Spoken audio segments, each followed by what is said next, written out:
Bismillahirrahmanirrahim. Assalamualaikum warahmatullahi wabarakatuh.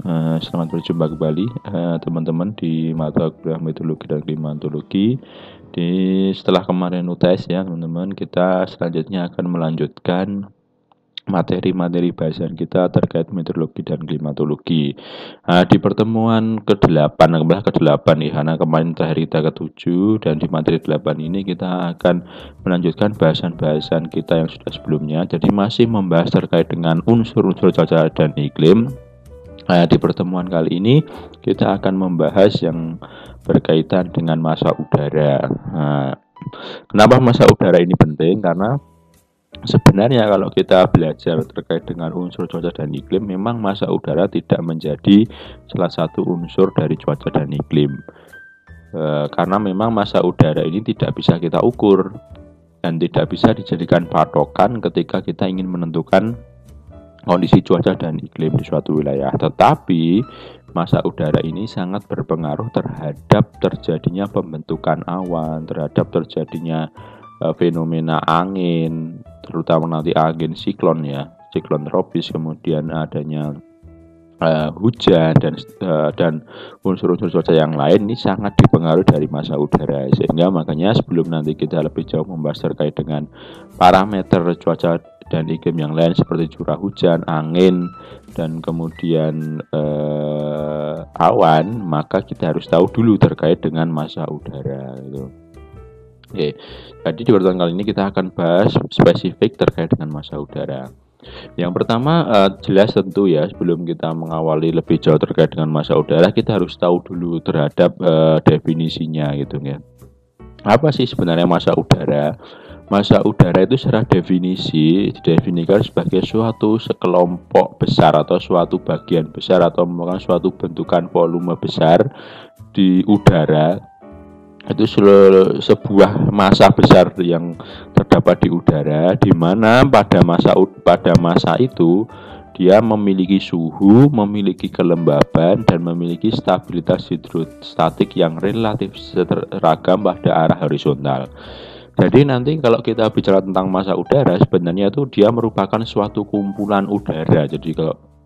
Jadi di atmosfer kita itu nanti ada yang namanya sekumpulan udara yang membentuk dalam ukuran yang sangat besar dan cakupannya yang luas, di mana pada massa udara tersebut yaitu memiliki kondisi suhu, memiliki kondisi kelembaban, dan juga memiliki stabilitas hidrostatik yang sama secara horizontal. Kenapa dia memiliki suhu, kelembaban, dan stabilitas relatif yang seragam? Karena salah satu karakteristik dari massa udara ini, dia itu luasannya itu sangat besar gitu, atau sangat luas gitu. Bahkan massa udara ini itu bisa mencakup ribuan kilometer persegi, bahkan hingga setinggi ribuan meter. Dan karena massa udara ini memang memiliki luasan yang cukup luas dan juga dia memiliki kondisi yang relatif homogen di dalam massa udara itu, sehingga menyebabkan nanti massa udara ini akan mempengaruhi kondisi iklim atau kondisi cuaca di suatu wilayah dalam cakupan yang cukup luas seperti itu. Itu dari massa udara secara definisi. Jadi secara definisi kuncinya adalah dia merupakan suatu massa yang berada di udara yang memiliki suhu, kelembaban, dan stabilitas hidrostatik yang sama. Kemudian karakteristik yang lain apa? Karakteristik yang lain yaitu bahwa massa udara ini atau cuaca massa udara ini tuh bergantung sekali pada sebaran suhu ke arah tegak dan juga kadar airnya. Jadi nanti massa udara ini memang tadi saya katakan ya, memang dia bukan menjadi salah satu parameter dari cuaca dan iklim, tetapi massa udara ini akan mempengaruhi terhadap parameter cuaca dan iklim yang lainnya, seperti nanti curah hujan, seperti nanti kondisi awan, seperti angin, sehingga nanti terkait dengan cuaca pada massa udara tertentu. Jadi misalkan ada suatu massa udara di atas Sukoharjo, kondisi cuaca di Sukoharjo nanti itu akan dipengaruhi oleh dari si massa udara ini sendiri. Tetapi lebih ke arah bagaimana sebaran suhu ke arah tegaknya atau perbedaan strata suhu secara vertikal pada massa udara itu. Nanti ketika ada fenomena lebih panas di bawah permukaan atau lebih dingin di atas, atau ada fenomena lebih dingin permukaan itu jelas akan mempengaruhi terhadap parameter iklim yang ada di wilayah tersebut, seperti itu.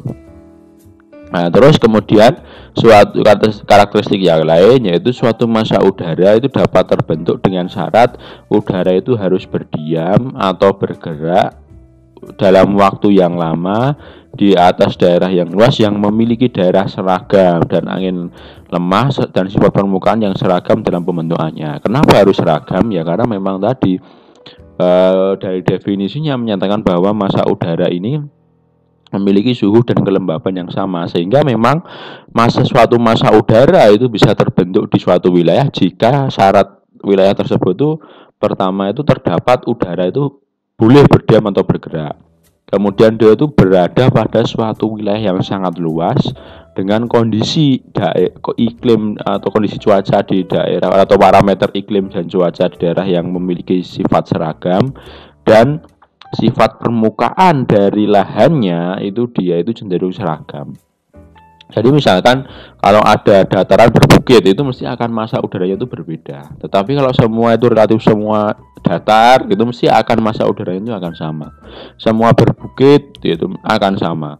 Tapi antara yang datar dan berbukit pasti akan beda massa udaranya. Karena apa? Karena ya sifat permukaannya itu harus sama atau seragam. Seperti itu.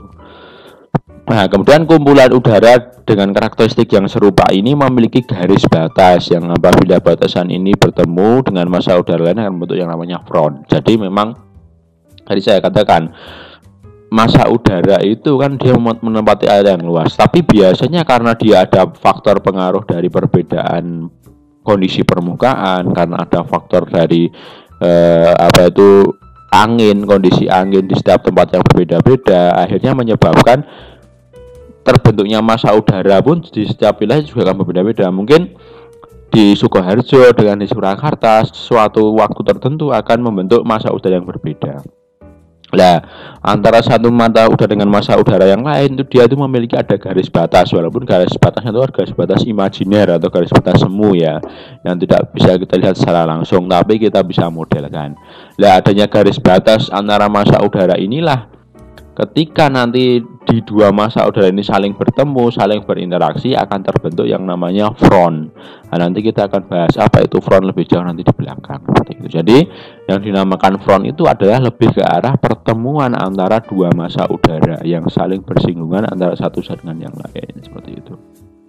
Nah, dan terakhir massa udara ini dapat mengaruhi kondisi cuaca pada wilayah-wilayah yang dilalui. Ya, ini jelas ya. Jadi tadi saya sampaikan memang massa udara ini tidak menjadi parameter cuaca iklim karena tidak bisa diukur secara langsung, tetapi dia sangat mempengaruhi terhadap parameter cuaca dan iklim, terutama pada wilayah-wilayah yang dilalui oleh massa udara itu. Nah, kemudian ketika kita mempelajari tentang massa udara di dalam terminologinya nanti akan kita kenal juga dengan istilah yang namanya daerah sumber gitu. Daerah sumber. Apa sih daerah sumber itu? Jadi secara konsep ketika nanti massa udara itu dapat terbentuk itu apabila ada sebuah volume, tadi saya katakan ya, apabila ada sebuah volume udara yang pada wilayah permukaan yang luas dengan suhu dan kelembaban yang stabil dengan kondisi yang homogen untuk waktu yang cukup lama. Jadi massa udara tadi saya katakan bahwa dia itu bisa terbentuk pada daerah yang memiliki wilayah permukaan sama yang luas, kemudian dengan kondisi suhu dan kelembaban yang relatif stabil dan dalam waktu yang cukup lama. Nah, dan wilayah tempat terbentuknya massa udara ini dinamakan sebagai daerah sumber gitu. Jadi yang namanya massa udara itu bisa terbentuk di wilayah-wilayah tertentu. Dan wilayah-wilayah tadi yang menjadi tempat pembentuk yang memiliki kondisi suhu dan kelembaban yang stabil, kemudian wilayah permukaan yang luas dan mendiami volume udara itu mendiami tempat tersebut dalam waktu yang lama. Nah, tempat-tempat inilah yang dinamakan sebagai daerah sumber atau daerah sumber tempat terbentuknya dari massa udara itu sendiri dinamakan sebagai daerah sumber. Nah, gitu nggih. Jadi kalau kita lebih kulik, daerah sumber itu secara ideal itu memiliki dua kriteria dasar. Jadi kapan sih suatu daerah atau suatu wilayah itu bisa dikatakan sebagai daerah sumber? Jika dia memiliki dua syarat. Karena tadi dikatakan daerah sumber itu menjadi tempat terbentuknya atau tempat pembentuk dari massa udara. Kapan suatu wilayah itu bisa membentuk massa udara? Ada dua syarat. Pertama yaitu wilayah tersebut memiliki permukaan yang luas dan datar. Tadi saya sampaikan ya, memiliki wilayah permukaan yang relatif homogen gitu ya. Jadi yang luas dan datar. Kemudian yang kedua, daerah tersebut itu memiliki sirkulasi atmosfer, yaitu angin gitu yang stagnan, sehingga udara itu dapat berada pada wilayah tersebut cukup lama untuk mendapat pengaruh dari permukaan gitu ya. Jadi memang sebenarnya massa udara itu sangat dipengaruhi oleh permukaan dari permukaan bumi itu sendiri. Jadi aktivitas dari permukaan bumi, dari pemanasan dari permukaan bumi dan seterusnya, sehingga menyebabkan nantinya ketika massa udara ada sirkulasi atmosfer yang sangat cepat atau anginnya cepat, maka massa udara itu tidak akan bisa terbentuk karena mesti akan terhamburkan, akan terbawa dan seterusnya. Tetapi ketika di suatu tempat pada suatu tempat yang datar, kemudian dengan kondisi angin yang mungkin tidak ada atau lemah, atau sirkulasi atmosfernya itu cenderung lambat, maka otomatis terdapat penumpukan volume udara yang terbentuk di situ. Sehingga karena ada penumpukan, kemudian ada aktivitas proses dari permukaan, menyebabkan di wilayah tersebut terbentuklah yang namanya massa udara. Ketika suatu wilayah menjadi tempat terbentuknya massa udara, dikatakanlah tempat tersebut sebagai daerah sumber, seperti itu. Nah, kemudian kalau secara global memang daerah sumber itu bisa dipetakan ya. Jadi tempat-tempat terbentuknya dari massa-massa udara ini digambarkan dengan yang warna-warni ini. Jadi di situ ada yang warnanya biru tua, ada yang biru terang, ada yang merah terang, ada yang cenderung pink dan seterusnya. Ini adalah tempat-tempat yang biasanya terbentuk massa udara. Tapi nanti secara lebih jauh di sini kan ada penyimbolan ya, MP, CT, ME itu apa sih sebenarnya? Jadi ini adalah penyimbolan dari jenis-jenis klasifikasi massa udara. Karena yang dinamakan massa udara ini sangat beragam di satu tempat dengan tempat yang lain. Kalau kita sudah berbicara global ya, secara seluruh bumi. Mungkin kalau di Indonesia hanya satu jenis massa udaranya, ME kalau di gambar ini. Tapi kalau kita berbicara secara seluruh dunia, mungkin akan banyak sekali variasi dari massa udara. Ada yang ME, ada yang MT, ada yang MP, ada yang CT, ada yang apalagi CP, CA dan seterusnya. Ini akan kita bahas. Nah, ini makanya dikenal ada yang namanya klasifikasi massa udara gitu ya. Jadi klasifikasi massa udara pada dasarnya itu ditentukan oleh karakteristik temperatur dan kelembabannya. Kenapa yang menjadi karakteristik suhu, temperatur dan kelembabannya? Karena tadi secara definisi kelembaban udara itu adalah suatu volume udara yang dia memiliki kondisi suhu dan kelembaban yang relatif sama atau relatif stabil. Sehingga ketika kita mengklasifikasikan massa udara, maka didasarkan pada dua parameter cuaca iklim, yaitu temperatur atau suhu dan juga kelembabannya. Nah, sehingga nanti dalam untuk kita mendefinisikan atau mengklasifikasikan massa udara, dikenal pertama dulu dibagi ada yang namanya kelembaban, dan yang kedua dibagi dengan kondisi suhu. Yang pertama dari kelembaban itu dibagi menjadi dua. Ada yang nanti namanya kontinental, kelembaban kontinental, dan juga ada yang namanya maritim. Kontinental berarti dia adalah darat, gitu ya. Jadi kontinental itu darat, maritim itu adalah laut. Jadi nanti massa udara ada yang memang kalau kita lihat ada yang cenderung cirinya itu cenderung mirip ke kontinental atau darat, atau ya cenderung mirip ke laut. Nah, yang jadi perbandingan kalau darat itu ciri khasnya karena darat ya, darat itu kan berarti dia sangat sedikit permukaan airnya, sehingga dikatakan kelembabannya itu rendah. Ciri khasnya adalah kelembaban rendah. Sementara kalau yang di laut, kalau ada massa udara yang terbentuk di laut atau dari maritim, maka dikatakan karena laut itu adalah air, maka dikatakan kelembabannya itu akan tinggi. Nah, dan nanti disimbolkan kalau yang darat, yang berasal dari darat atau kontinental, simbolnya adalah C kecil. Kalau yang maritim, simbolnya adalah M kecil. Nah, itu pembaginya berdasarkan kelembaban gitu ya. Jadi ada C kecil dan M kecil. C kecil itu artinya kontinental, menunjukkan bahwa sumber massa udaranya itu dari darat yang memiliki sifat kelembabannya rendah. Kalau M kecil itu adalah katanya maritim yang menyatakan bahwa massa udaranya bersumber dari laut dengan ciri khas kelembabannya tinggi. Itu berdasarkan kelembaban. Ya, nanti dari kelembaban ini akan dikombinasikan dengan suhu. Di suhu dikenal nanti ada dibagi menjadi 4. Ada yang namanya polar. Polar itu adalah atau kutub kalau dalam bahasa Indonesianya ya. Itu ada ciri khasnya adalah apa? Suhunya adalah dingin. Kemudian ada tropical. Tropical itu adalah wilayah tropis kalau dalam bahasa Indonesia. Berarti dia ciri khasnya adalah suhunya apa? Suhunya hangat. Seperti daerah-daerah kita. Daerah kita kan cenderung hangat karena mendapatkan penyinaran matahari yang optimal seperti itu. Kemudian ada yang Arktik, yaitu dengan ciri khasnya itu suhunya sangat dingin.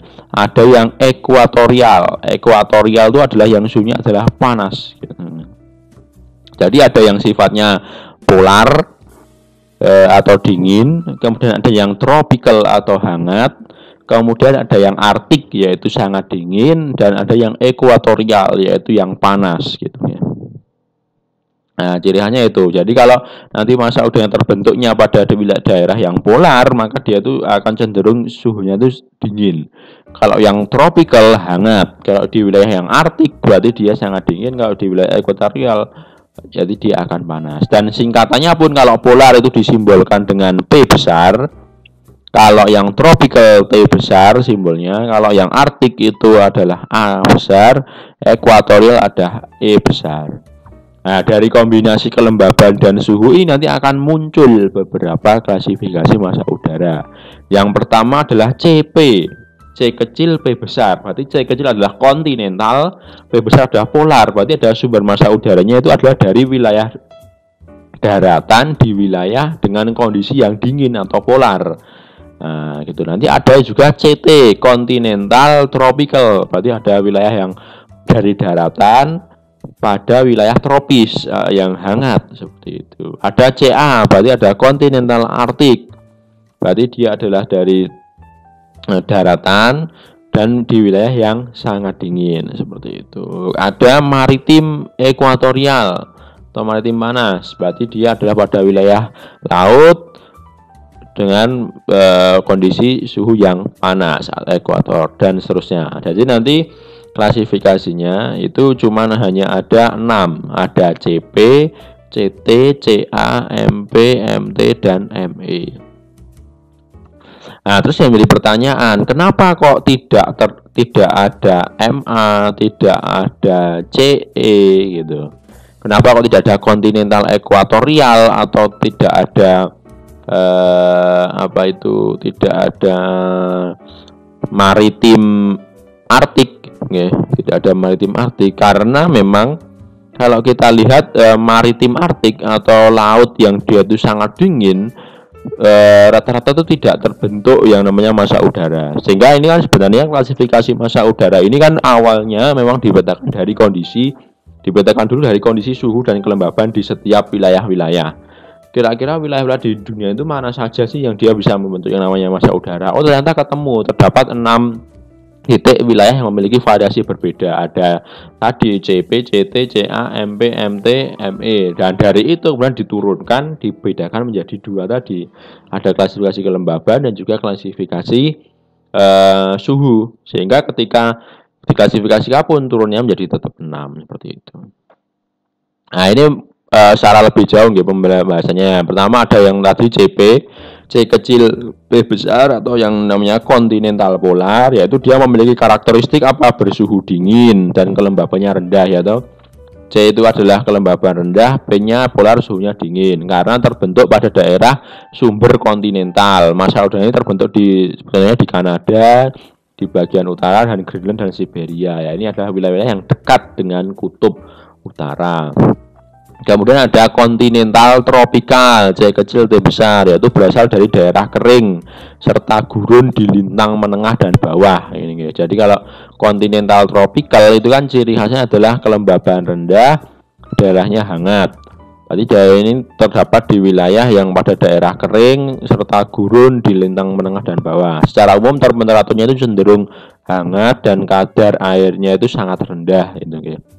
Massa udara CT adalah tipe massa udara dengan kelembaban terendah. Ini CT adalah kelembaban terendah. Kemudian ada maritim polar. Maritim polar atau MP itu berkembang. Maritim berarti adalah kelembabannya tinggi dan dingin gitu ya. Berkembang di wilayah kutub di belahan utara dan selatan. Mereka pada umumnya mengandung lebih banyak uap air daripada massa udaranya. Saat massa udara tipe ini bergerak menuju daratan, curah hujan yang tinggi dapat terjadi saat udara dipaksa untuk mendaki lereng gunung terjebak dalam pengaruh siklon gitu ya. Jadi memang rata-rata maritim polar ini terbentuk di wilayah kutub dan dia tuh sifatnya itu menyebabkan hujan gitu ya. Menyebabkan hujan sehingga nanti ketika ada suatu wilayah yang terlewati oleh maritim polar, massa udara maritim polar biasanya itu dia akan cenderung hujan gitu ya. Kemudian ada maritim tropical. Maritim tropical itu memiliki karakteristik bersuhu hangat, yaitu bersuhu hangat karena tropis dan bermuatan uap air yang tinggi karena terbentuk di atas lautan. Dan ini biasanya maritim tropical inilah yang menyebabkan di wilayah-wilayah tropis dia mengalami musim penghujan gitu. Kalau yang kontinental tropikal ini yang menyebabkan nanti di wilayah-wilayah tropis menyebabkan musim kemarau gitu ya. Kemudian ada kontinental Arktik atau CA, berarti berasal dari Samudra Arktik yang walaupun merupakan lautan, seluruhnya permukaannya ditutupi oleh lapisan es. Hal ini menyebabkan sifat yang sangat kering dan juga sangat dingin. Kontinental itu berarti kan dia karena asalnya ada dari daratan, yaitu kelembabannya rendah. Arktik itu dia sangat dingin karena wilayahnya itu tertutupi es. Dan kemudian ada maritim ekuatorial, yaitu terbentuk di sekitar garis ekuator sehingga memiliki suhu yang relatif panas. Pembentukannya terjadi di atas lautan yang menyebabkan muatan uap airnya itu sangat tinggi, maritim ekuatorial. Jadi memang nanti dari nama massa udara ini yang nanti akan menyebabkan kenapa kok di wilayah lintang tengah itu dia 4 musim, kenapa yang di garis ekuator itu hanya 2 musim. Ini adalah yang menyebabkan adalah massa udara. Dan termasuk di Indonesia, kalau kita mengenal angin muson timur, angin muson barat, sebenarnya angin muson ini tidak terbentuk akibat adanya massa udara ini. Karena ketika angin muson barat bertiup kan dia cenderung akan menyebabkan Indonesia itu menjadi musim kering. Karena apa? Karena dia yang di bawah adalah kontinental tropical, yaitu dia di wilayah kelembaban di bawah dari wilayah Asia ya, gurun di China kalau dulu main muson, karena dia sifatnya apa? Kontinental tropical terbawa ke timur menuju ke timur sampai ke Indonesia menyebabkan musim kemarau. Berbeda ketika terjadi musim muson timur berhembus dari wilayah yang berupa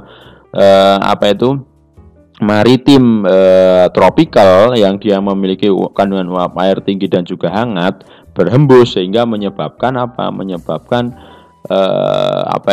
membawa banyak uap air dan akhirnya terbentuk hujan. Ini salah satu pengaruhnya massa udara terhadap hembusan angin dan juga nanti pengaruh terhadap cuaca itu sendiri.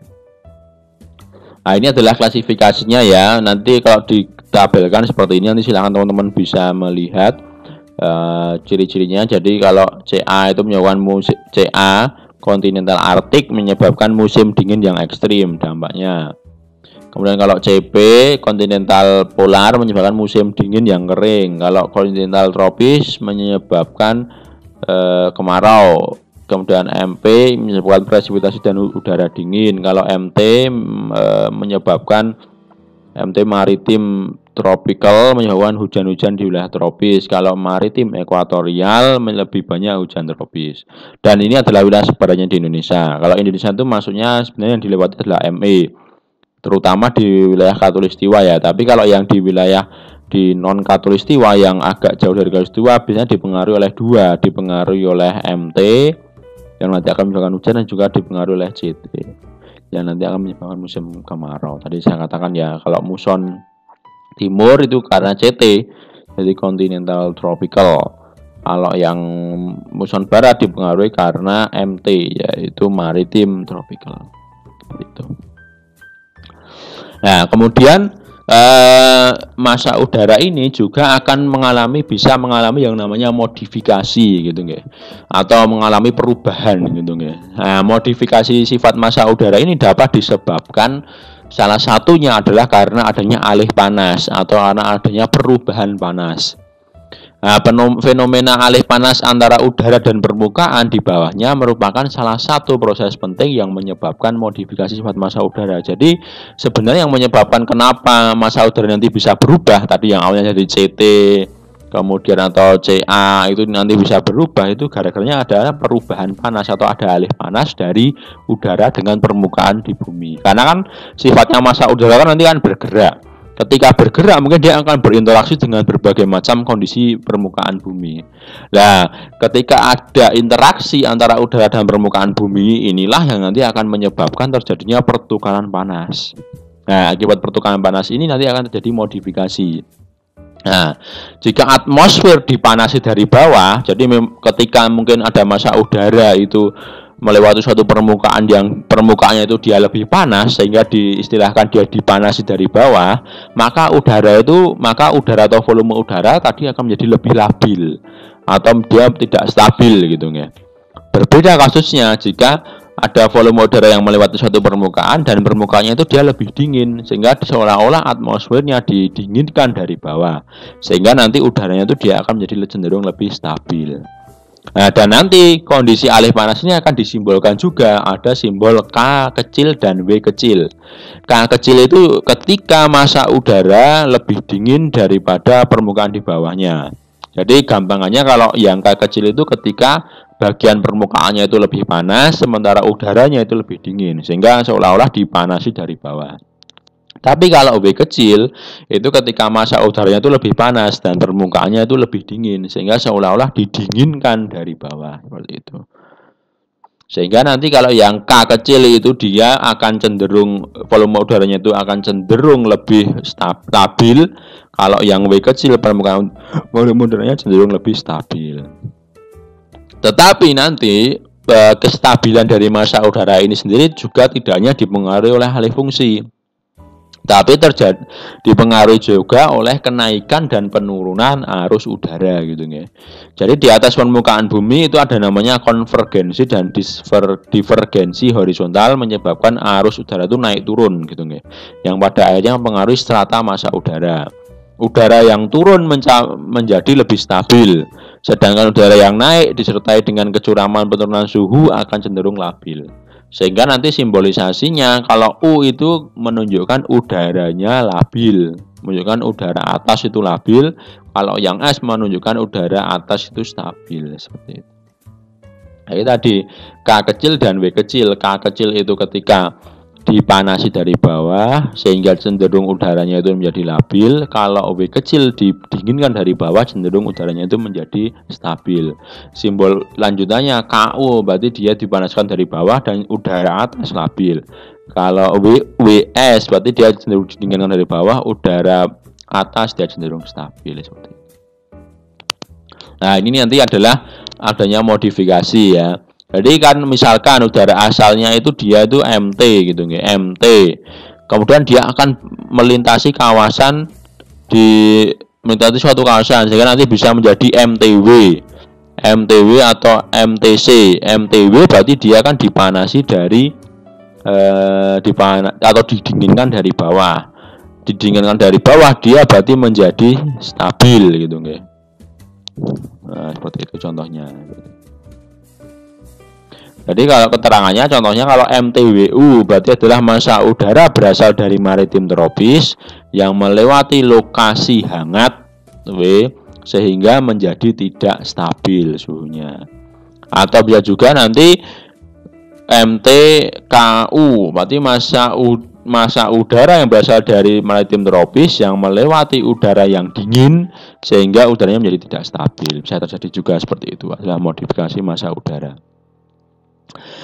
Nah, oke, kemudian kita lanjutkan selanjutnya yaitu mungkin tadi terkait dengan sepintas terkait dengan massa udara. Kemudian kita lanjutkan dengan yang namanya fenomena front dan juga ITCZ atau Intertropical Convergence Zone. Jadi kalau di wilayah tropis itu dikenal ada fenomena atmosfer yang dinamakan sebagai ITCZ atau Intertropical Convergence Zone, atau yang kalau bahasa Indonesia itu DKIT, daerah konvergensi intertropikal, daerah konvergensi tropis gitu, intertropikal.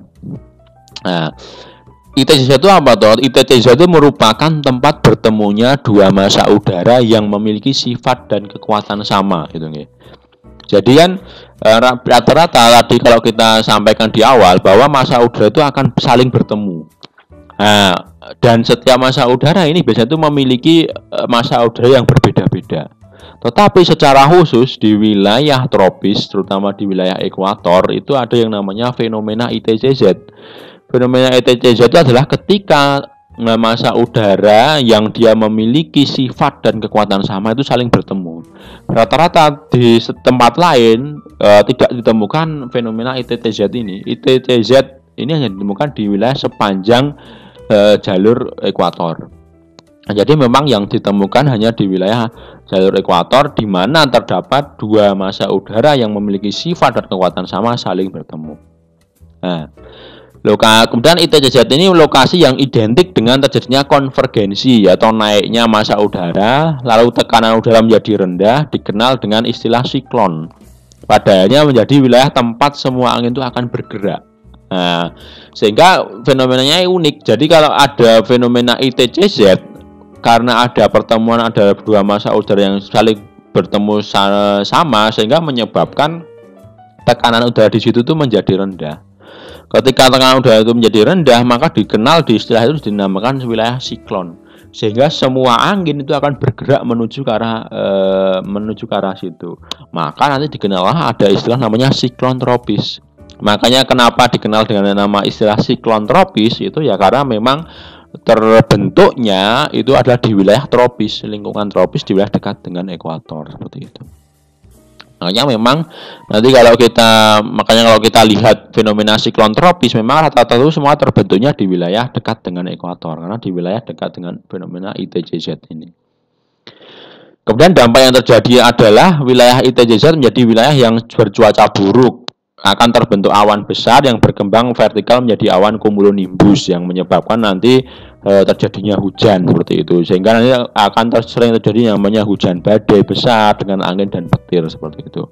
Dan ini memang juga kerap terjadi di Indonesia ya. Kita memang tahu kalau dulu belajar terkait dengan angin, memang banyak sekali angin-angin dengan yang besar yang dia terjadi di Indonesia. Bahkan kalau yang sekarang sedang terjadi di Indonesia adalah yang namanya siklon padi, PADDY. Nah, itu yang sekarang sedang terjadi ya di wilayah di Indonesia yang dekat dengan tropis. Nah, ini adalah salah satu fenomena yang menyatakan bahwa terbentuknya akibat adanya fenomena ITCZ ini tadi. Jadi memang kalau kita dengar istilah siklon tropis ya mesti akan muaranya ke ITCZ. Karena apa? Karena ada pertemuan dua massa udara yang memiliki sifat dan kekuatan sama sehingga menyebabkan terjadi konvergensi atau naiknya massa udara sehingga menyebabkan tekanan menjadi rendah seperti itu. Nah, ini adalah wilayah terjadinya ITCZ di bulan Januari dan Juli. Jadi memang ITCZ kalau di bulan Januari itu letaknya di sini. Ini 0 ini adalah garis ekuator ya, garis ekuator atau khatulistiwa. Kalau di bulan Januari ITCZ itu terletak di sini wilayahnya. Nah, di sepanjang ini. Dan memang terjadi di sisi selatan dari Indonesia. Ketika bulan Juli ITCZ itu berada di sisi utara dari Indonesia. Nah, memang kalau kita berbicara tentang siklon tropis ini memang atau badai siklon ini yang paling akan berdampak itu terutama di wilayah-wilayah yang berada di utara di Khatulistiwa dan juga di selatan Khatulistiwa. Memang di Khatulistiwa itu tidak akan terlalu dampaknya tidak terlalu besar, tetapi memang terasa di ekuator. Ya, sudah benar-benar ITCZ letaknya ya. Di Januari itu di sisi selatan Indonesia, kalau Juli itu di sisi utara dari Indonesia. Nah, itu adalah fenomena ITCZ ya. Memang dan ITCZ inilah yang nanti menjadikan kenapa sih kalau di wilayah tropis itu menjadi kadang itu sering hujan, terus kemudian ada penyiraman materinya itu optimal dan seterusnya. Kemudian kadang terjadi fenomena hujan badai, petir dan seterusnya, yaitu gara-gara adanya ITCZ ini. Intertropical Convergence Zone. Kalau di dalam bahasa Indonesia itu DKIT, daerah konvergensi iklim tropis. Nah, kemudian sebenarnya fenomena ITCZ ini adalah yang dinamakan sebagai front gitu ya. Jadi apa sih itu front? Front itu didefinisikan sebagai suatu wilayah transisi tempat bertemunya dua massa udara yang berbeda sifat fisik dan kekuatannya gitu ya. Jadi memang kalau secara umum tadi saya katakan massa udara kan banyak ya di belahan bumi di dunia, macam-macam sifatnya. Dan ketika ada antara satu dengan yang lain itu akan ada kalanya dia saling bersinggungan atau saling berhubungan.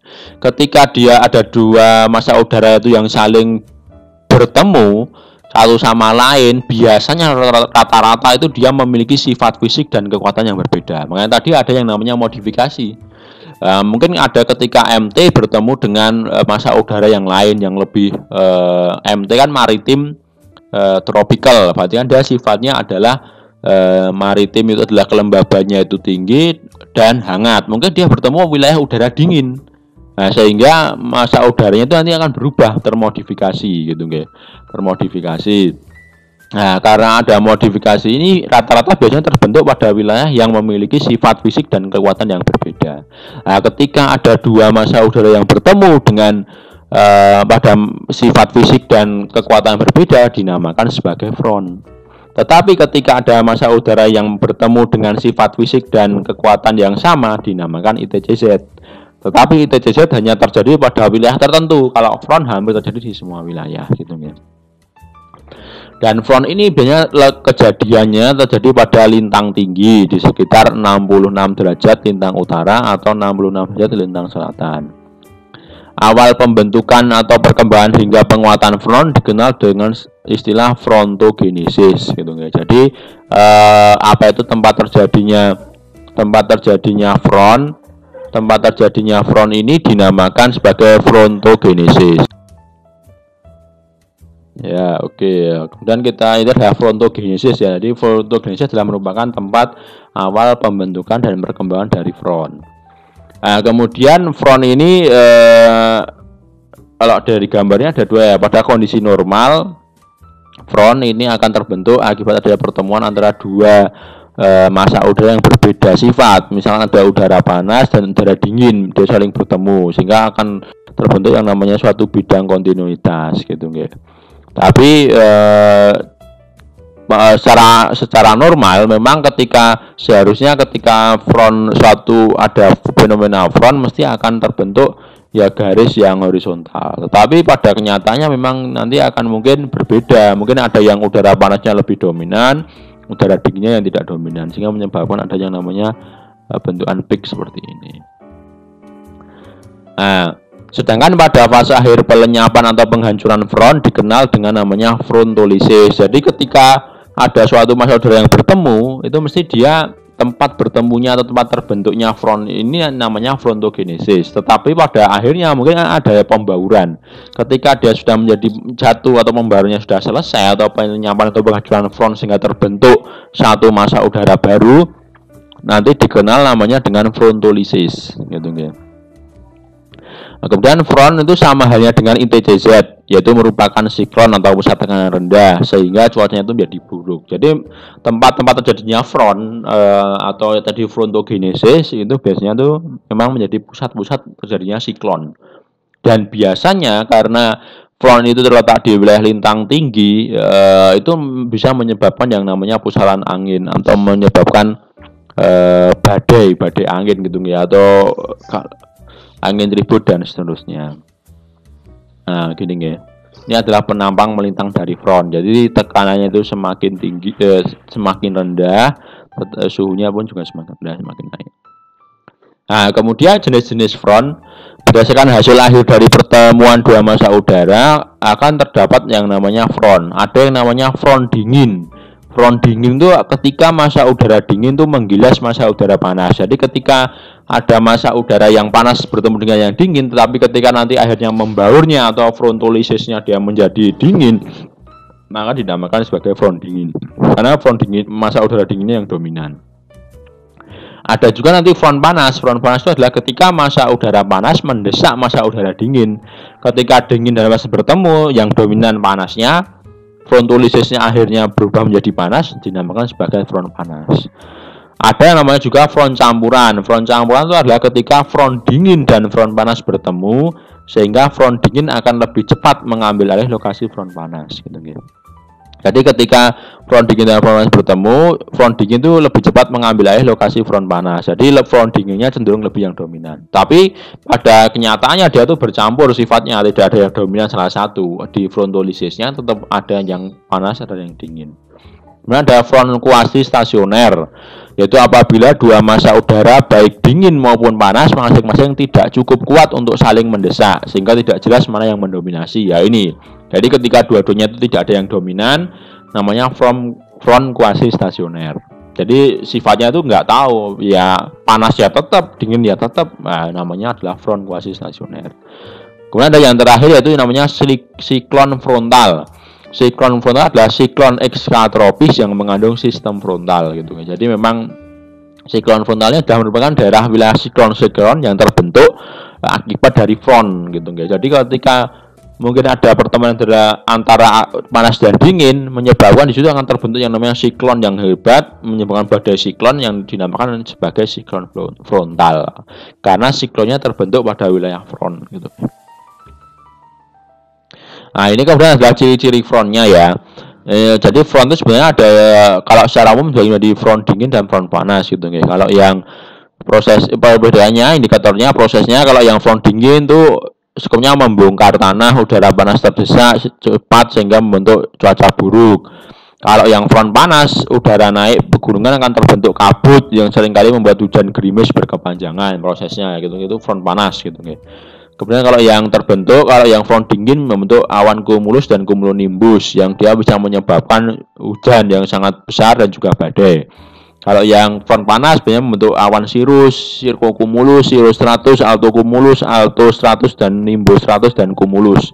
Memang ini jadi awan-awan hujan, tapi yang cenderung hujannya itu kecil, hujan-hujan gerimis seperti itu. Kalau ini kan terutama yang cumulonimbus ini kan menyebabkan ada badai. Nah, indikatornya terjadinya front itu kalau front dingin mesti akan ada hujan badai karena dia punya awan cumulonimbus. Hujan badai sangat besar dan ada kilat selama 2-3 jam. Tapi kalau yang front panas itu hanya hujan gerimis. Nah, kenapa nanti salah satu fenomena kenapa di gunung ya? Kalau kita sering, mungkin ada teman-teman yang sering naik gunung itu akan merasakan sering hanya terjadi hujan gerimis, bahkan mungkin hanya sering terjadi hujan walaupun musimnya tidak hujan. Itu akibat adanya front panas gitu ya. Jadi mungkin ada suatu, karena kan yang namanya udara di dataran dengan di pegunungan yang mesti kan akan berbeda kondisi. Di dataran kondisinya cenderung panas dan cenderung panas dan juga lembab. Sementara di atas itu cenderung kering dan juga dingin. Ketika dua itu bertemu menyebabkan terbentuk yang dominan itu akhirnya nanti front panas, sehingga terbentuklah yang namanya hujan gerimis seperti itu. Akhirnya adalah penampang melintang front dingin dan juga front panas. Nanti teman-teman bisa lihat ya. Jadi ada front dingin, front panas dan dingin seperti itu. Nah, kemudian nanti ada juga fenomena yang dinamakan antisiklon dan siklon. Tadi kalau front ya, tadi ada yang namanya siklon frontal dan juga ada yang namanya siklon kuasi stasioner. Nah, ini perbedaannya. Teman-teman, mungkin itu yang bisa saya sampaikan terkait dengan massa udara. Jadi memang saya sampaikan sekali lagi bahwa massa udara itu memang bukan salah satu parameter cuaca iklim yang bisa diukur secara langsung. Tetapi massa udara ini sangat berpengaruh terhadap kondisi parameter cuaca dan iklim. Sehingga memang ini patut untuk teman-teman tahu, sehingga nanti sebagai bekal kita belajar lebih jauh terkait dengan fenomena angin, fenomena curah hujan, dan seterusnya. Ya mungkin itu yang bisa saya sampaikan pada pertemuan kali ini. Ada dan kurang lebihnya saya mohon maaf. Bila itu hidayah. Wassalamualaikum warahmatullahi wabarakatuh.